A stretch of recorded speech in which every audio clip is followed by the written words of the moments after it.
Olá, estamos iniciando mais um programa do Ministério Público.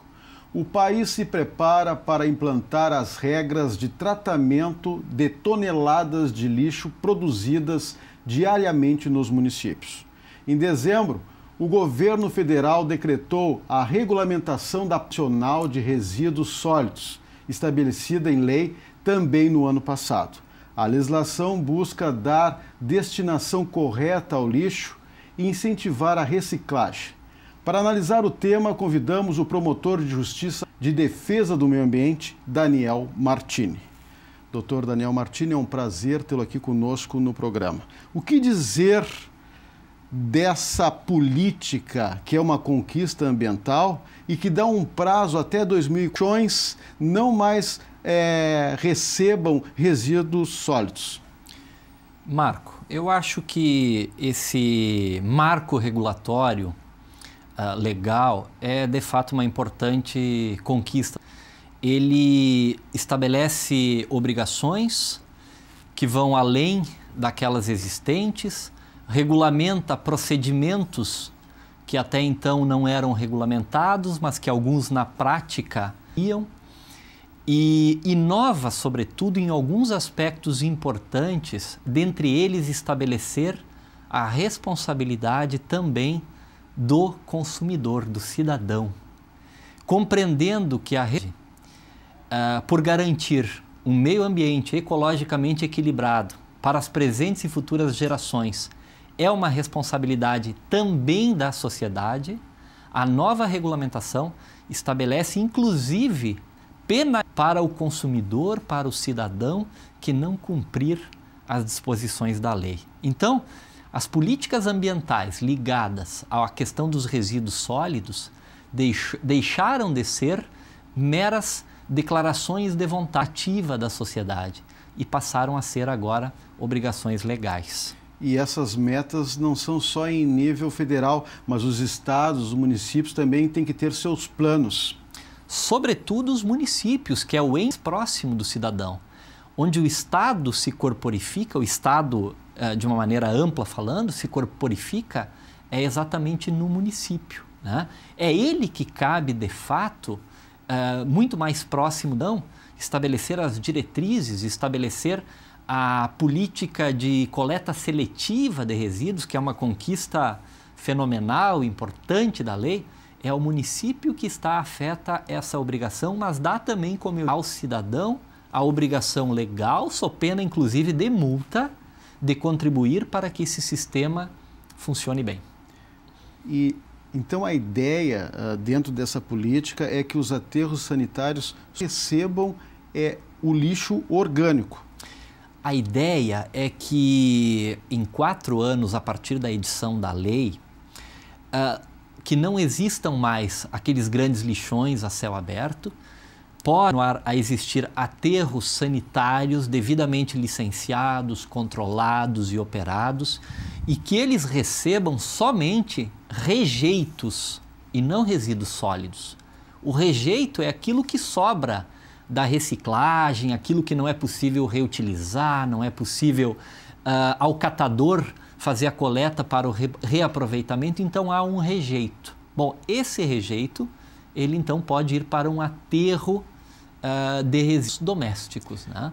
Mas, doutor Martini, como acabar com esses lixões a céu aberto, como o senhor disse, e também proibir que novos lixões sejam instalados? Veja que no âmbito do Ministério do Estado do Rio Grande do Sul, somente no ano de 2010, os promotores de justiça firmaram 124 termos de ajustamento de conduta com prefeituras, com pessoas jurídicas, com pessoas físicas até, visando a eliminação, a erradicação dos lixões, dos aterros irregulares. Evidentemente que a lei, ela poderia, e sobretudo o decreto poderia ter, mas não o fez. Acho até que foi uma oportunidade perdida nesse momento. Apesar dos pontos altamente positivos, temos alguns negativos, passíveis de crítica. E acho que o decreto, já que a lei o faz, poderia ter ficado alguns instrumentos econômicos de gestão ambiental, fazendo com que fosse tornado muito mais desvantajoso para os municípios, para as indústrias, disporem resíduos a céu aberto de forma irregular. Então, acho que nesse aspecto houve uma perda de oportunidade. Eu te cito um exemplo. Nós temos em alguns países europeus o sistema de depósitos calção, depósitos retornáveis. A indústria produz um bem de consumo, um equipamento, um computador, um veículo, o governo cobra uma calção, exige um depósito calção para garantir que o lixo final daquele equipamento, que quando não for mais possível a utilização, seja dado um destino adequado. Se for dado esse destino adequado, esse depósito calção que o governo exigiu lá no início do processo produtivo, vai para aquele que deu a destinação adequada. Caso esse resíduo final não seja adequadamente destinado, o governo toma para si aquele depósito e aplica melhorias ambientais. Nós temos exemplos aí de riachos, de rios, que diariamente, só em Porto Alegre, nós temos um arroio que corta a cidade, conhecido como Arroio Dilúvio, que são cerca de 30 a 50 carcaças de pneus por dia. Se no início do processo produtivo o governo exigisse uma calção, obrigando, ou instando o retorno dessa carcaça ao fabricante, restituindo esse valor que fora depositado lá no início do processo produtivo, certamente nós não teríamos 50 pneus por dia nesse arroio e em tantos outros cursos da água do nosso país. Claro. Nós temos mais de 5.000 municípios no país. Me parece que apenas 10% deles estão preparados, têm alguma experiência neta seletiva. Isso agora, em que pese no Rio Grande do Sul já haver legislação instituindo a coleta seletiva como uma das políticas em matéria de meio ambiente, isso passa a ser agora uma obrigação. E os municípios devem começar a se adaptar a essa obrigação de instituir no âmbito dos seus territórios a coleta seletiva. Isso deve passar, evidentemente, por um processo de educação da população, educação ambiental, que é um ponto forte da lei, deve iniciar nas escolas com as séries iniciais, mas é preciso que os prefeitos municipais, que as prefeituras municipais compreendam seriamente de que isso passa a ser, a partir de agora, uma obrigação, sob pena, inclusive, do cometimento de um crime ambiental ou de uma infração ambiental à não instituição do programa de coleta seletiva no âmbito dos municípios. Falando em obrigação, doutor Martini, eu gostaria que comentasse sobre a logística reversa, que obriga vendedores, importadores, recebedores a dar conta do recolhimento de embalagens. Colocar o princípio básico é a recolocação do resíduo no processo produtivo da empresa.